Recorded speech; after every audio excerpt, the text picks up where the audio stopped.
ஆமீன், ஆமீன். நாங்கள் இணைந்திருப்பது சங்கமம் வானொலியின் மாலை நேர விடுதலையின் வெளிச்ச நேரம். டொரண்டோ நேரம் 2 மணி.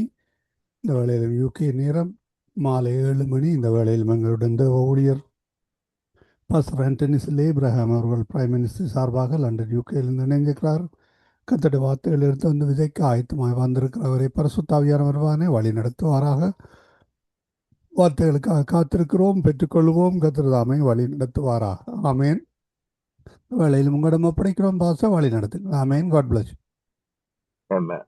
இயேசு கிறிஸ்துவின் இணையற்ற நாமத்தினால் உங்கள் அனைவரையும் வாழ்த்தி வரவேற்கிறேன். கர்த்தர் நல்லவர், அவர் நமக்காக யாவற்றையும் செய்து முடிக்கிறார். ஆமென். எவ்வளவு மேன்மையான மகிமையான தகப்பன் நமக்கு உண்டு. இன்றைய நாளிலும் தேவ வசனத்துக்காக ஜெபிப்போம். எங்களை அது மேற்கொள்ளட்டும். அந்த வசனத்தின் கூடாக வர வேண்டிய சகல ஆசீர்வாதம் நம்மை மேற்கொள்ளட்டும். ஆமென். இயேசு கிறிஸ்துவின் இணையற்ற நாமத்தினால் இந்த வார்த்தைகளுக்காக நன்றி. இது உம்முடைய வார்த்தை. உம்முடைய வார்த்தை எங்களை உயிர்ப்பிக்கிறது, எங்களை குணப்படுத்துகிறது, எங்களை தாங்குகிறது, எங்களை தப்புவிக்கிறது, எங்களை எல்லா விதத்திலும் பலுகி பெருக பண்ணுகிறது. அந்த வார்த்தை இன்றைய நாளில் எங்களை மேற்கொள்ளட்டும், எங்களுடைய மாமிசங்களை மேற்கொள்ளட்டும், எங்களுடைய சூழ்நிலைகளை மேற்கொள்ளட்டும். உம்முடைய ஆசீர்வாதத்தினால், நன்மையினால், உம்மை அறிகிற அறிவினால் பருகி பெருக பண்ணட்டும். இயேசுவின் இணையற்ற நாமத்தினால். ஆமென். எடுப்போம் பிரியமானவர்களே, வாசிப்போம். நேற்றைய நாளிலே நாங்கள் பார்த்தோம், தேவன் எங்களை உருவாக்கும் பொழுதே ஆசீர்வதித்த தேவனாய் இருக்கிறார். ஆகவே ஆசீர்வதியும் என்று கேட்பதை பார்க்கிலும் என்னை ஆசீர்வதித்து விட்டார் என்று நான் விசுவாசத்திலே செயல்படுவேனானால் நிச்சயமாய் அந்த ஆசீர்வாதங்கள் நம்மை வந்து மேற்கொள்ளும் என்பதாக நேற்றைய நாளிலே நாங்கள் பார்ப்போம். இன்றைய நாளிலும் அதே போல தேவன் எங்களை எப்படியாய் அழைக்கிறார் என்பதை குறித்து நாங்கள் பார்க்கலாம். ஆதியாகமம் 12ஆம் அதிகாரம் 1ஆம் வசனத்திலிருந்து 3ஆம் வசனம் வரைக்கும் நான் உங்களுக்காக வாசிக்கிறேன். கர்த்தர் ஆபிரகாமை நோக்கி, நீ உன் தேசத்தையும் உன் இனத்தையும் உன் தகப்பனுடைய வீட்டையும் விட்டு புறப்பட்டு நான் உனக்கு காண்பிக்கும் தேசத்துக்கு போ. நான் உன்னை பெரிய ஜாதியாக்கி, முதலாவதாக அவர் சொன்ன வார்த்தை, இவைகளை விட்டு நீ போகும் பொழுது உன்னை நான் பெரிய ஜாதியாக்குவேன். இரண்டாவதாக உன்னை ஆசீர்வதிப்பேன். மூன்றாவதாக உன் பேரை பெருமைப்படுத்துவேன். நாலாவதாக நீ ஆசீர்வாதமாயிருப்பாய். ஐந்தாவதாக பார்க்கிறோம், உன்னை ஆசீர்வதிக்கிறவர்களை ஆசீர்வதிப்பேன். ஆறாவதாக உன்னை சபிக்கிறவர்களை சபிப்பேன். ஏழாவதாக பூமியில் உள்ள வம்சங்கள் எல்லாம் உனக்குள் ஆசீர்வதிக்கப்படும் என்றார். ஆமென். கவனிங்கள், 7 விதமான ஆசீர்வாதங்கள் இங்கே கூறப்பட்டிருக்கிறது. ஆனால் அதற்கு முன்பதாக தேவன் என்ன சொல்லுகிறார்? கர்த்தர் ஆபிரகாமை நோக்கி, நீ உன் தேசத்தையும் உன் இனத்தையும் உன் தகப்பனுடைய வீட்டையும் விட்டு புறப்பட்டு நான் உனக்கு காண்பிக்கும் தேசத்துக்கு போ. ஆமென். அப்ப தேவன் நமக்கு ஒரு இன்ஸ்ட்ரக்ஷனை கொடுக்கிறார். நாங்கள் முன்னாடி தேவனை ஏற்றுக்கொள்வதற்கு முன்பாக இருளின் ராஜ்யத்துக்குள் இருக்கிறோம். அந்த ராஜ்யம் நம்மை ஆளுகை செய்து கொண்டு இருக்கிறது. அந்த இருளின் ராஜ்யத்தினால் எங்களுக்கு என்ன வருகிறது? சில நம்பிக்கைகள் வருகிறது, சில வழிபாடுகளை செய்து கொண்டிருக்கிறோம். அப்படி ஒரு இருளுக்குள் இருக்கும் பொழுது தேவன் வந்து நம்மை அழைக்கிறார். கவனிங்கள், ஆபிரகாம் அவன் விக்கிரகங்களை செய்து விக்கிறவனாய் இருக்கிறான், விக்கிரகங்களை வழிபடுகிறவனாய் இருக்கிறான், விக்கிரகங்களை மற்றவர்களுக்கு விற்கிறவனாய், உருவாக்கி விற்கிறவனாய் அவன் இருக்கிறான். ஆனால் தேவன் வந்து, நீ எங்கெல்லாம் புலவிடுகிறாய், எங்கெல்லாம் தவறு விடுகிறாய், நீ விக்கிரகங்களை கும்பிடுகிறவனாய் இருக்கிறாய், நீ மாத்திரமல்ல மற்றவர்களையும் விக்கிரகங்கள் கும்பிடும்படி சிலைகளை செய்து விற்கிறாய் என்று சொல்லி அவனை குற்றப்படுத்துகிறவராய், அவனை தண்டிக்கிறவராய் வராமல் அவர் அந்த இருளில் இருந்து வெளிச்சத்துக்கு அழைக்கிறவராய் அங்கே வருகிறார். ஆமென். ஆகவே நாங்கள் புரிந்து கொள்ள வேண்டும், நாங்கள் எந்த சூழ்நிலையில் இருந்தாலும் தேவன் எங்கள் வாழ்க்கையிலே தண்டிக்கும்படி, எங்களை குற்றப்படுத்தும்படி வராமல் அவர் அவற்றிலிருந்து நம்மை விடுதலையாக்க வந்திருக்கிறார். ஆமென். ஒருவன் தவறான வழியில் போய்க்கொண்டிருக்கும் பொழுது அவனுக்கே தெரியும் அவன் தவறான வழியில் தான் போய்க்கொண்டு இருக்கிறான். ஏனென்றால் எல்லை இல்லாமல் போய்க்கொண்டிருக்கிறான். பாடுகள் மத்தியிலே, வேதனைகள் மத்தியிலே, துன்பத்தின் மத்தியிலே போய்க்கொண்டு இருக்கும் பொழுதே ஒரு சாப வாழ்க்கையிலே, சாபமான வழியிலே நான் போய்க்கொண்டு இருக்கிறேன் என்பது அவனுக்கே தெரியும். யாரும் சொல்ல வேண்டிய அவசியம் இல்லை. இப்ப நாங்கள் கிறிஸ்துவுக்குள் வந்த பிறகு கூட சில காரியங்கள் என்னவாக இருக்கிறது? தடையாக, தாமதமாக, பிசாசின் கிரிகையாக நமக்கு தெரிகிறது. நம்முடைய வாழ்க்கையிலே நாங்கள் முயற்சி செய்கிறோம். ஆனால் இந்த இடத்திலே நாங்கள் எதிர்பார்க்கிற விடுதலை வரவில்லை. ஆகவே இந்த இடத்திலே பிசாசு கிரிகை செய்கிறான் என்று எங்களுக்கு நன்றாக தெரியும். சுவையினங்கள் வரும் பொழுது நாங்கள் ஏன் எங்களுக்கு வருகிறது? என்னத்துக்காக நாங்கள் இப்படி ஒரு பாடுகளை அனுபவித்துக் கொண்டிருக்கிறோம்? ஏன் இப்படியெல்லாம் நமக்கு நடக்கிறது என்று நமக்கு கேள்வி வரத்தான் செய்கிறது. ஆனால் அநேக வேளைகளிலே இது சத்துருவினால் வந்தது என்பதை அறியாமல் தேவன் தான் நம்முடைய வாழ்க்கையிலே அனுமதித்திருக்கிறார் என்று தவறாக புரிந்து கொள்ளுகிறோம். பழைய ஏற்பாட்டு காலத்திலும் ஈவன் புதிய ஏற்பாட்டு காலத்திலும் சில இடங்களிலே தேவன் தான் அனுமதித்தார் என்று அவர்கள் தவறாக விசுவாசித்தார்கள். பழைய ஏற்பாட்டு காலத்திலே நீங்கள் வாசிப்பீர்களானால் சூரியன் கிழக்கே இருந்து மேற்கே சுத்துகிறது, அதுதான் சுத்தி ஓடி வருகிறது என்று விசுவாசித்தார்.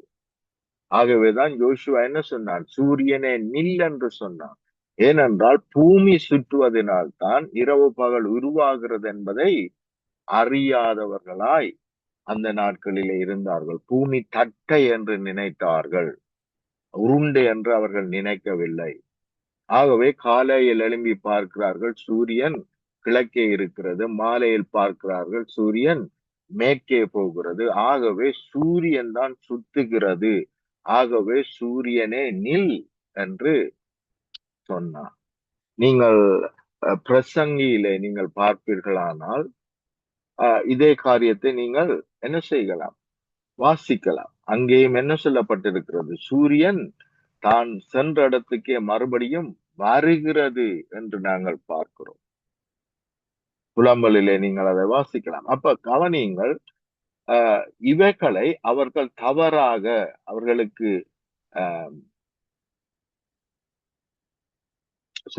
பிரசங்கிலே நீங்கள் இதை வாசிக்கலாம்.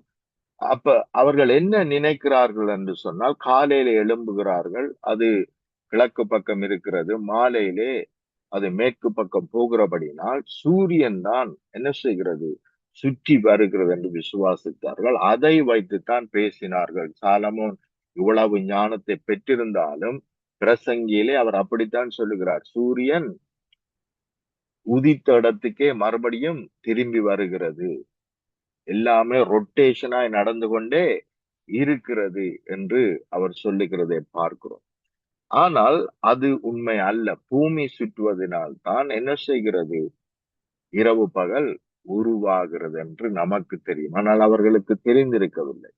ஆகவே வேதத்தை சரியாக நாங்கள் புரிந்து கொள்ள வேண்டும். தேவன் ஒரு பொழுதும் ஒருவனையும் சோதிக்கிறவர் அல்ல, யாருக்கும் தீன்மையை அனுமதிக்கிறவதும் அல்ல. அதனால்தான் தேவன் சொல்லுகிறார், பிசாசுக்கு எதிர்த்து நில்லுங்கள், அப்பொழுது ஓடி போவான். பிசாசுக்கு இடம் கொடுக்காதிருங்கள். ஆதாம் ஏவாளை பார்த்து என்ன சொன்னார்? இந்த கனியை நீங்கள் சாப்பிடுகிற நாளிலே நீங்கள் சாவீர். அப்ப நாங்கள் தான் தவறு செய்கிறோம், தேவன் அல்ல. தேவன் மரணத்தை கொண்டு வரவில்லை, நாங்கள் தான் எங்களுடைய வாழ்க்கையிலே மரணத்தை கொண்டு வந்தோம். ஆதாம் ஏவாள் நம்முடைய வாழ்க்கையிலே மரணத்தை கொண்டு வந்தார்கள். தேவன் அப்படிப்பட்டவர் அல்ல. தேவன் எப்பொழுதும் ஆசீர்வதிக்கிறவர், விடுவிக்கிறவர், எங்களை உயிர்ப்பிக்கிறவர். ஆமென். எங்களை கட்டுகிறவர், எங்களை நாட்டுகிறவர். ஆமென். அழுகி பெருக பண்ணுகிற தேவனாய் இருக்கிறார். அப்ப அப்படிப்பட்ட தேவன் கவனிங்கள், அவனிடத்தில் வந்து அவனை குற்றப்படுத்தி காயப்படுத்தி அவனை தண்டிக்கிறவராய் வந்து சந்திக்கவில்லை. மாறாக அவனை உருவாக்குகிறவராய், அவனுடைய சந்ததியை குறித்து கரிசனை உள்ளவராய் அங்கே வருகிறார். ஆனால் அவர் சொல்லுகிறார், நீ உன்னுடைய இனத்தையும் உன் தகப்பன் வீட்டையும் விட்டு புறப்பட்டு நான் உனக்கு காண்பிக்கும் தேசத்துக்கு போ என்று சொல்லுகிறார். ஏனென்றால் நாங்கள் தவறான இடங்களிலே அநேக வேளைகளிலே இருக்கிறோம். தேவன் என்ன சொல்லவில்லை, உன்னுடைய தாய் தாப்பனை வெறுத்து விட்டு வா என்று சொல்லவில்லை. அநேகர் அப்படியாய் தவறாய் நாங்கள் புரிந்து கொள்ளுகிறோம். அப்படி சொல்லவில்லை. மாறாக நாங்கள் சில ஆலோசனைகளுக்கு கீழே நாங்கள் இருக்கும் பொழுது அந்த ஆலோசனைகள் தான் நம்மை நடத்தும். ஆனால் தேவன் நம்மை நடத்த வேண்டுமானால் அந்த ஆலோசனைகளில் இருந்து நான் விடுவிக்கப்பட வேண்டும். முதலாவது, எந்த இடத்திலே நான் வார்த்தைகளை கேட்டுக்கொண்டிருக்கிறேன், எப்பேற்பட்ட வார்த்தைகளை கேட்டுக்கொண்டிருக்கிறேன் என்பது மிகவும் முக்கியம். ஆகவே ஒரு கட்டுக்குள்ளே இவர்கள் இருக்கிறார்கள், ஒரு இருளுக்குள்ளே இருக்கிறார்கள். ஆகவேதான் தேவன் சொல்லுகிறார், நீ அதை விட்டு வெளியே வா என்று சொல்லுகிறார். பிரியமானவர்களை கவனியுங்கள், இலங்கை தேசத்தில் இருந்து நாங்கள் அநேகர் புறப்பட்டு வெளிநாடுகளுக்கு வந்தோம். ஆனால் வெளிநாடுகளுக்கு வந்த பிறகுதான் நம்மில் அநேகர் ரட்சிக்கப்பட்டிருக்கிறோம். ஏனென்றால் இலங்கையிலே ஒரு கட்டுக்குள்ளே, ஒரு கிராமத்துக்குள்ளே, ஒரு ஊருக்குள்ளே நாங்கள் இருக்கும் பொழுது தேவ செய்தியை நாங்கள் கேட்பதும் இல்லை, அதை பொருட்டாக எண்ணுவதும் இல்லை. யாராவது நற்செய்தியை பிரசங்கித்தால் கூட அதை நாங்கள் என்ன செய்கிறதில்லை, விசுவாசிக்கிறதில்லை. நாங்கள் செய்கிறது தான் சரி, எங்களுடைய கடவுள் தான் சரி என்பதாக நாங்கள் வாழ்ந்து கொண்டிருந்தோம். எங்களுடைய நம்பிக்கைகள் உடைக்கப்பட்டது, பாதுகாப்பற்றவர்களாய் போனோம். போர், யுத்தம் வந்து என்ன செய்தது, எங்களுடைய நம்பிக்கைகளை உடைத்தது. அப்ப நம்பிக்கை உடைக்கப்பட்டவர்களாய் நாங்கள் என்ன செய்கிறோம், வெளி தேசங்களுக்கு புறப்பட்டு வருகிறோம். அங்கே தேவன் நம்மை சந்திக்கிறார், அங்கே தேவன் நமக்கு தன்னை வெளிப்படுத்துகிறார். ஆமென். அதே போலத்தான் ஆபிரகாமுடைய வாழ்க்கையிலே ஆண்டவர் சொல்லுகிறார், இந்த கட்டில் இருந்து, இப்படியான ஆலோசனைகளில் இருந்து, இப்படியான பழக்க வழக்கங்கள், நம்பிக்கைகளை விட்டுவிட்டு புறப்பட்டு வா என்று சொல்லுகிறார். அப்படியாக ஆபிரகாம் புறப்பட்டு வருகிறான் என்று பார்க்கிறோம். அப்படி புறப்பட்டு வரும் பொழுது என்னெல்லாம் உனக்கு நடக்கும், இவைகளை நம்பாமல், நீ இதுவரைக்கும் நம்பிக்கொண்டிருக்கிற காரியங்களை நம்பாமல் என்னை நம்பி நீ புறப்பட்டு வருவாயானால் இப்பொழுது சொல்லப்படுகிற எல்லா ஆசீர்வாதங்களும் உன்னை மேற்கொள்ளும், உன்னுடைய சந்ததியை மேற்கொள்ளும் என்று அவர் சொல்லுகிறார். ஆமென். ஆகவேதான் அவர் சொல்லுகிறார், கர்த்தர் ஆபிரகாமை நோக்கி, நீ உன் சந்ததியை, உன் இனத்தை, உன் தகப்பனுடைய வீட்டையும் விட்டு புறப்பட்டு நான் உனக்கு காண்பிக்கும் தேசத்துக்கு போ, நான் உன்னை பெரிய ஜாதியாக்கி.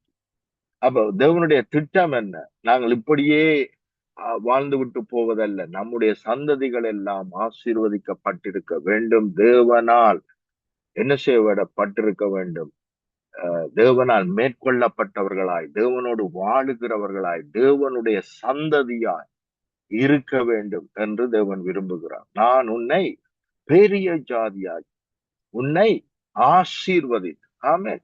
கவனியுங்கள், தேவன் யாரையெல்லாம் சந்திக்கிறாரோ அவருடைய நோக்கம் அவர்கள் ஆசீர்வதிக்கப்பட்டு மற்றவர்களுக்கும் ஆசீர்வாதமாய் இருக்க வேண்டும். தேவனை அறிகிற அறிவிலே, தேவனுடைய சமாதானத்திலே, தேவனுடைய சந்தோஷத்திலே, தேவனுடைய வரங்கள் வல்லமைகளிலே, ஆமென், தேவனோடுள்ள உறவிலே நாங்கள் ஆசீர்வதிக்கப்பட்டவர்களாய், அதிலே பலுகி பெருகிறவர்களாய் நாங்கள் இருக்க வேண்டும் என்று சொல்லி தேவன் நம்மை ஆசீர்வதிக்கிறவராய் இருக்கிறார். ஆமென். அப்ப நம்மை அழைக்கும் பொழுது அந்த ஆசீர்வாதத்தை கூறித்தான் அழைக்கிறார். ஆமென். ஆபிரகாமை எப்படி அழைத்தாரோ அப்படி அழைக்கும் பொழுது அவனையும் அவனுடைய சந்ததியையும் ஆசீர்வதித்துத்தான் அழைக்கிறாரே அல்லாமல் சாபத்தையோ தடைகளையோ தாமதங்களையோ சொல்லி அழைக்கவில்லை. ஆமென். அழைத்த தேவனுக்கு நோக்கம் இருக்கிறது. அந்த நோக்கம் என்ன? தேவ சந்ததி உள்ளவர்களாய், தேவனோடு உறவுள்ளவர்களாய், தேவ சித்தத்தை நிறைவேற்றுகிற ஒரு சந்ததியாய், மகிமுள்ள சந்ததியாய், மேன்மை உள்ள ஒரு சந்ததியாய் நாங்கள் வாழ வேண்டும் என்பது தேவ சித்தம். ஆமென்.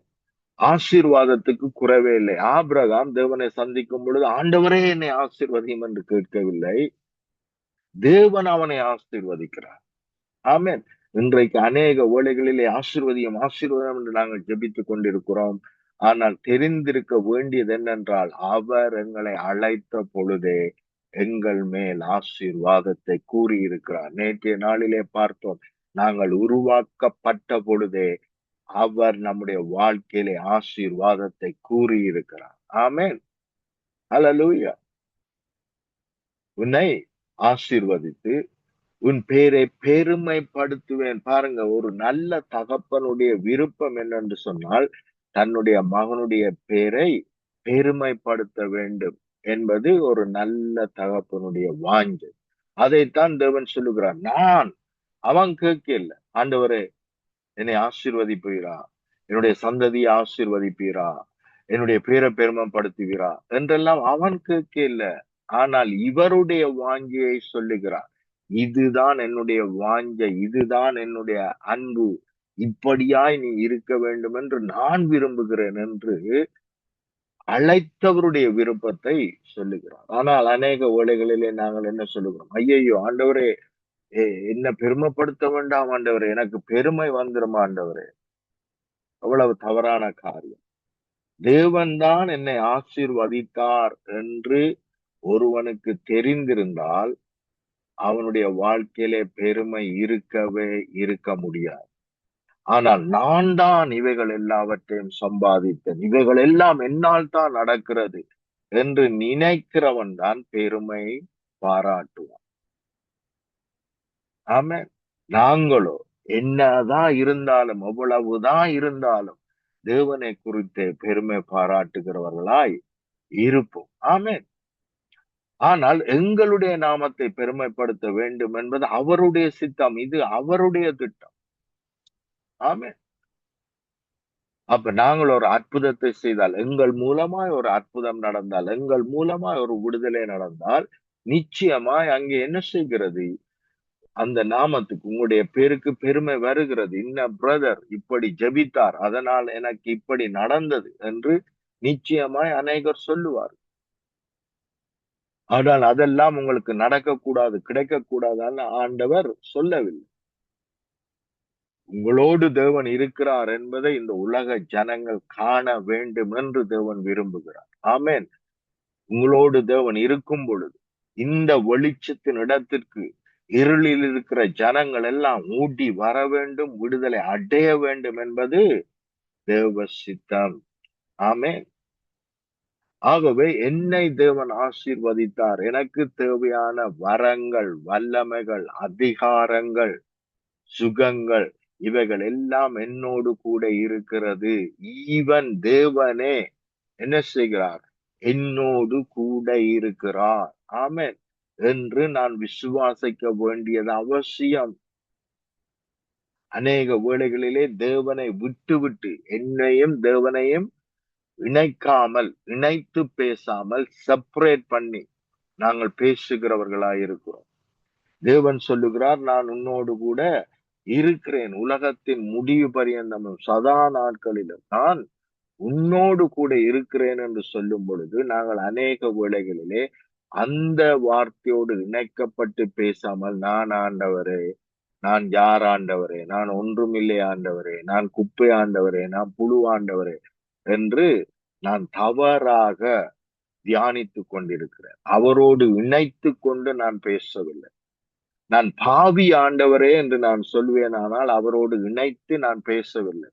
அவர் பரிசுத்தராயிருக்கிறார். அவர் பரிசுத்த எனக்கே அவர் என்னவாக, என்னுடைய பரிசுத்தமாக அவர் மாறி இருக்கிறார். அப்ப அவரோடு இணைக்கப்பட்டவனாய் நான் பேசுவேனானால் தான் அந்த இணைப்பின் கிரிகை செய்யும்.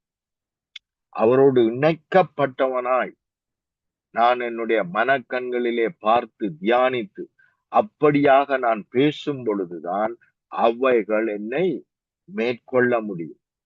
அப்படி இணைக்கப்படாமல் நான் பேசுவேனானால் மாமிச கிரியைகள் தான் என்னை மேற்கொள்ள முடியும். ஏனென்றால் நான் ஆவிக்குரிய தேவனுடைய வல்லமையோடு, தேவனுடைய மகிமையோடு, தேவனுடைய பிரசன்னத்தோடு நான் என்னை இணைத்துக் கொள்ளவில்லை. நான் இணைத்துக் கொள்ளாமல் பேசுகிறபடினால் அவைகள் என் மூலமா கிரியை செய்ய முடியாது. மாமிச சிந்தை மரணம். ஆவியாகிய தேவனோடு இணைக்கப்பட்டு ஆவிக்குரியவனாய் நான் பேசும் பொழுதுதான் ஆவிக்குரிய வரங்கள், ஆவிக்குரிய வல்லமைகள் நம் மூலமாய் கிரியை செய்ய ஆரம்பிக்கும். ஆனால் அநேக வேளைகளிலே நாங்கள் ஜெபித்துக் கொண்டிருக்கிறோம். ஆண்டவரே, எனக்கு வரத்தை தார், வரத்தை தார், வரத்தை தார். தேவன் உங்களோடு இருக்கிறபடினால் நீங்கள் தேடுகிற சகல வரங்களும் உங்களுக்குள் இருக்கிறது. நீங்கள் விசுவாசித்து பேசி பாருங்கள். சுகேனமே வெளியேறு என்று பேசி பாருங்கள். விசுவாசித்து குறைவு இல்லாமல் போவதாக என்று பேசி பாருங்கள். தேவன் என்னோடு கூட இருக்கிறபடினால் நான் போகிற இடங்களில் எல்லாம் அதிசயங்கள், அற்புதங்கள் நடக்கிறது என்று பேசி பாருங்கள். ஹல்லேலூயா. நீங்கள் போகிற இடங்களில் எல்லாம் அற்புதம், அதிசயம் நிச்சயமாய் நடக்கும். உன் பேரை பெருமைப்படுத்துவேன். இது தேவ சித்தம்.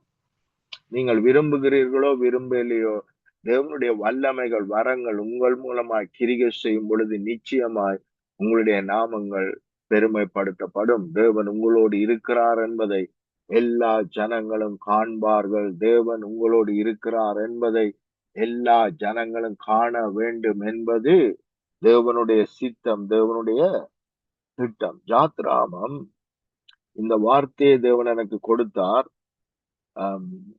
வாசிக்கிறேன் உங்களுக்காக. ஜாத்ராமம் 34வது அதிகாரம் 10வது வசனத்தை நாங்கள் வாசிப்போம்.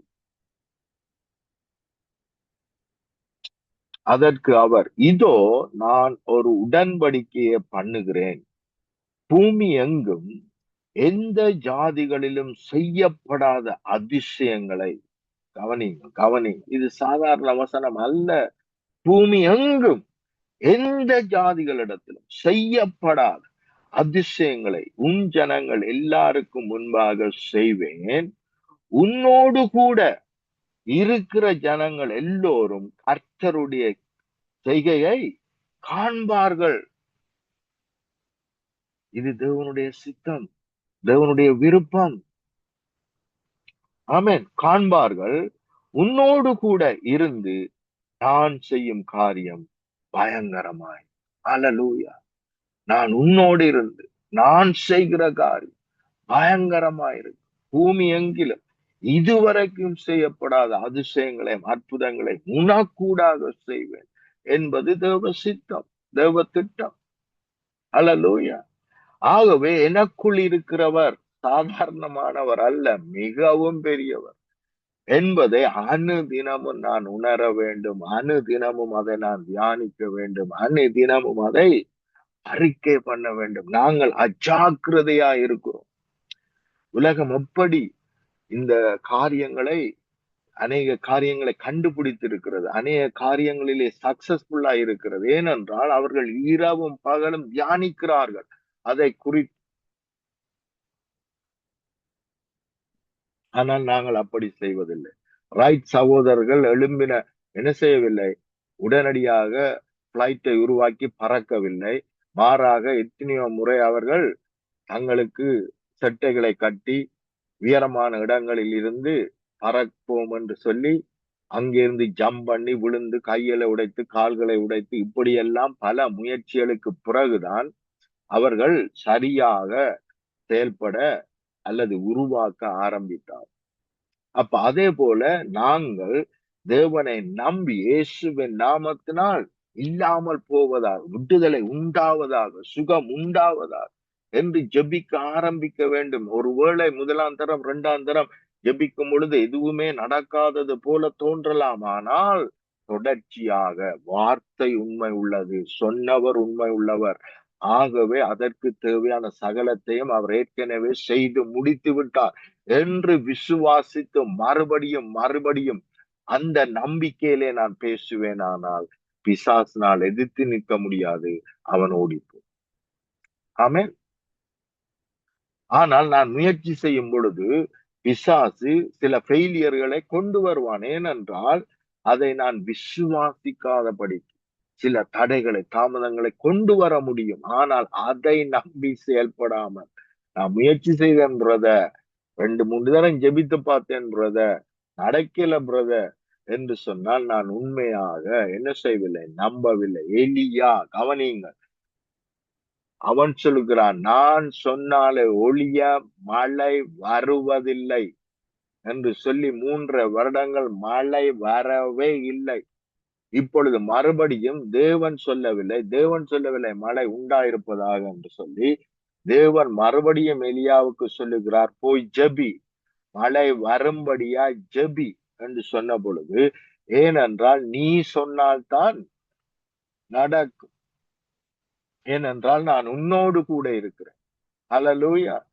பூமியிலே எதை செய்ய வேண்டுமானாலும், எது நடக்க வேண்டுமானாலும் மனுஷருக்கூடாகத்தான் தேவனால் செய்ய முடியும். ஆமென். அதனால் தான் இயேசுவே மனுஷனாக வர வேண்டியிருந்தது. ஹல்லேலூயா. அப்ப மனுஷருக்கூடாகத்தான் நடக்க முடியும். ஆகவே எலியாவிட்டே சொல்லுகிறார், போய் ஜெபி என்று சொன்ன பொழுது அவன் ஜெபிக்கிறான். ஆனால் மழை வரவில்லை.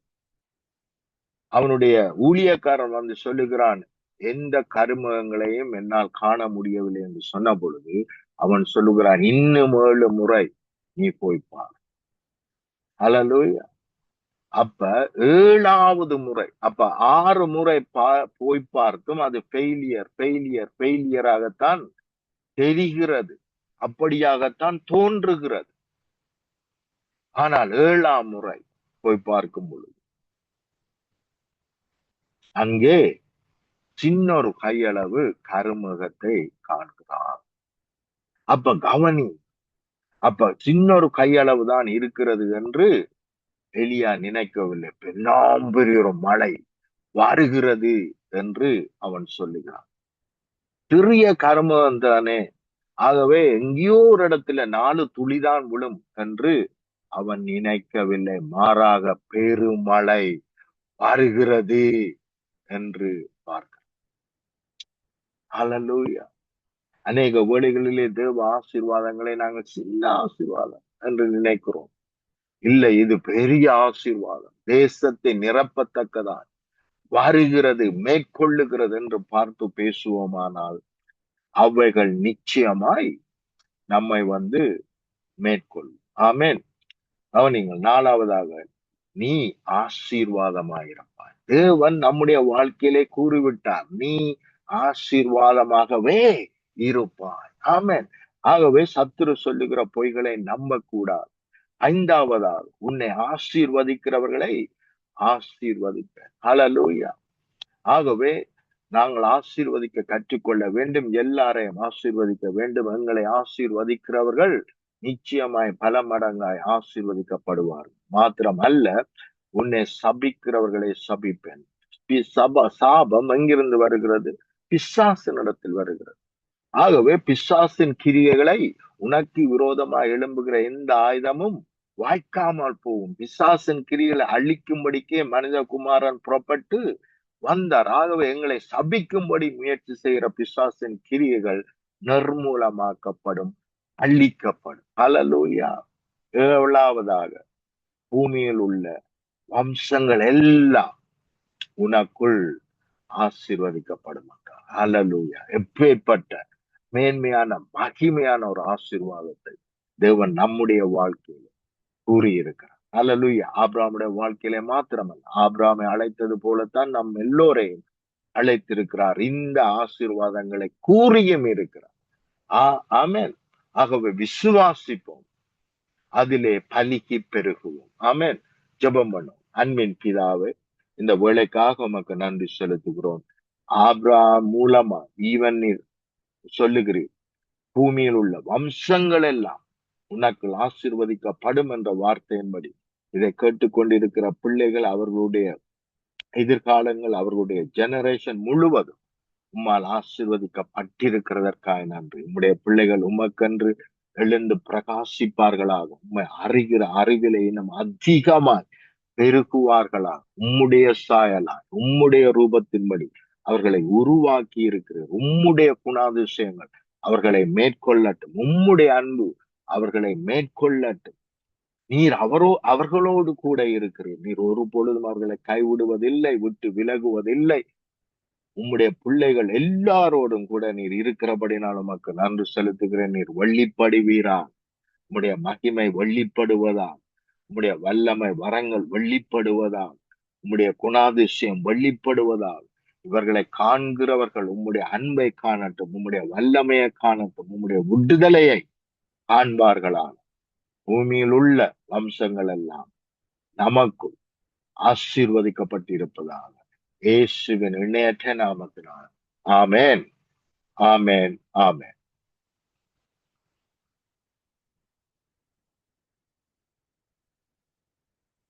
மேக்வாக்ல இருக்கப்போது நன்றி பாஸ்டர். One moment. நன்றி பாஸ்டர். நாங்கள் நாளே திரும்பமாக சந்திப்போம். அதுவரை தேவசமாக கூறுகிறோம், வாழ்த்துகிறோம், ஆசீர்வதிக்கிறோம். கர்த்தருடைய கரத்தில் ஒப்புக்கிறோம். வார்த்தைகளை பெற்றுக்கொண்டோம். நன்றி pastor. God bless you. Amen, amen, amen, amen. அருமையானவர்களே, இதுவரை நேரம் எங்களுடன் ஊழியர் பாஸ்டர் அண்டடிசல் ஏப்ரஹாம் அவர்கள் லண்டன் யூகேலிருந்து இணைந்து பிரைம் மினிஸ்டரை சார்பாக வழிநடத்தினார். கர்த்தர் தாமே அவருடனும் கூட இந்த ஆசீர்வதித்து வழிநடத்துவாராக. நன்றி பாஸ்டர். God bless you.